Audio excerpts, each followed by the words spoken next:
আল জান্নাতু তাহতা আকদামিল উম্মাহাত, মায়ের পায়ের নিচে সন্তানের বেহেশত। এটার অর্থ কি? মায়ের পা যদি আমরা পড়ি, মায়ের পায়ের নিচের মাটি যদি আমরা কেটে নিই, তাইলে কি সেখানে আমরা জান্নাত পাবো? তাহলে মায়ের পায়ের নিচে জান্নাত সন্তানের জন্য, এটা কেন আল্লাহ তাআলা বলেছেন? একটু চিন্তা করলে দেখবেন আল্লাহ তাআলা জান্নাত বানিয়েছেন, আল্লাহ তাআলা জাহান্নাম বানিয়েছেন।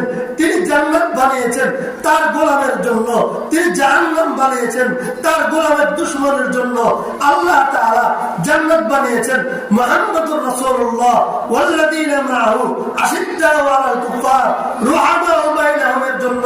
যারা মুহাম্মদের উম্মত হবে, মুহাম্মদের অনুসারী হবে, যারা দুনিয়ার জীবনে এক শ্রেণীকে কাফের সম্প্রদায়কে নিজের শত্রু হিসেবে চিহ্নিত করবে এবং মুসলিম কালিমাওয়ালা সম্প্রদায়কে নিজের বন্ধু এবং আপনজন চিহ্নিত করবে, যারা লা তাত্তাখিযুল ইয়াহুদ ওয়ান নাসারা আউলিয়া, যারা কখনো ইহুদি এবং খ্রিস্টানদেরকে নিজেদের অভিভাবক মানবে না, পদস্বর বানাবে না, আল্লাহ তাআলাকে তাদের পদস্বর বানাবে, আল্লাহ তাআলাকে তার অভিভাবক বানাবে, আল্লাহকে তার মালিক বানাবে এবং এই পথে নিজের জীবন পরিচালিত করবে, সেই ব্যক্তিদের জন্য আল্লাহ তাআলা জান্নাত রেখেছেন।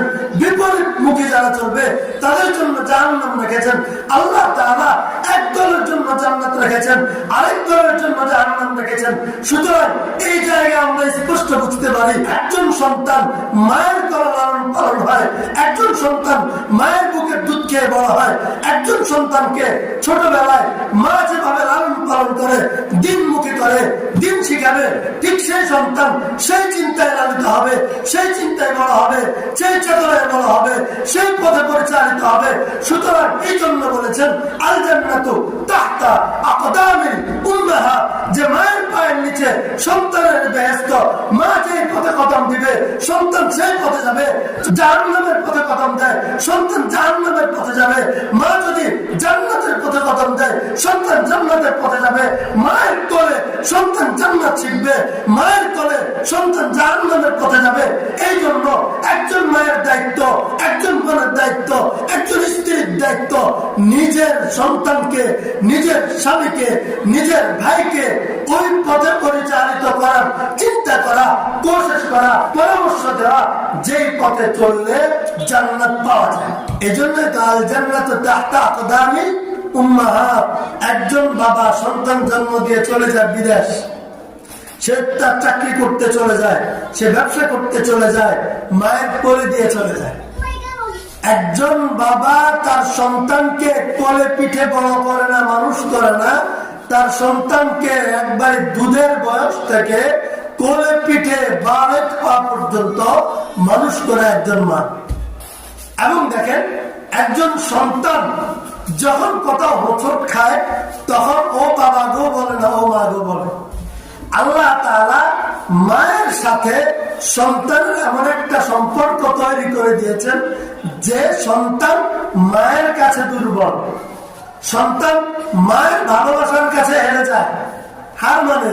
সুতরাং সন্তানকে যদি মা বলে তুমি জাহান্নামের পথে যাবে না, তুমি দুনিয়াদারদের পথে যাবে না, তুমি অমুক আর তমুকের টেন্ডার বাজিতে লিপ্ত হবে না, তুমি অমুক আর তমুকের পিছনে মিছিলে তুমি স্লোগান দিবে না, কারণ আমি মা, আমার দুধ খেয়ে তুমি বড় হয়েছ, আমি দুধের দাবি ছাড়বো না।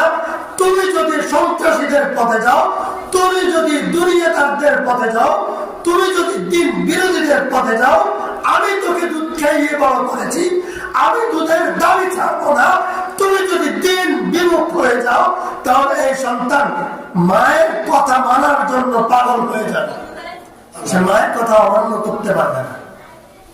মা যদি দাবি দেয় যে বাবা তোকে আমি দুধ খাইয়ে বড় করেছি, তোকে আমি ঠান্ডার ভিতরে কষ্ট করে তোর পেশাব পায়খানা আমি পরিষ্কার করে তোকে লালন পালন করেছি, জাহান্নামে পাঠানোর জন্য নয়।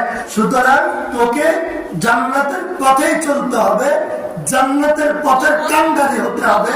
মা যদি বাধ্য করে সন্তান বাধ্য। এই জন্য আল্লাহ তাআলা মায়ের পায়ের নিচে সন্তানের জান্নাত বলেছেন, মায়ের মধ্যে যদি সে অনুভূতি না জাগে সে মা হয়েছে, তার দৃষ্টিভঙ্গির সাথে সন্তানের জান্নাত জাহান্নাম উচিত হবে। তার পথ চলার সাথে সন্তানের জান্নাত জাহান্নাম নির্ধারিত হবে। সে কোন চেতনা লালন করে, কোন চিন্তা লালন করে, সে কিভাবে তার নিজের জীবন পরিচালিত করে, এটার মাধ্যমে সিদ্ধান্ত হবে তার সন্তান জান্নাত মুখে হবে না জাহান্নাম মুখে হবে। এই মা যখন এটা ভাববে তখন মায়ের জীবনটাও পরিবর্তন হবে। একজন মা যতক্ষণ নিজের জীবন পরিবর্তন করতে পারবে না ততক্ষণ একজন মা তার সন্তানটাকে দ্বীনের পথে আনতে পারবে না।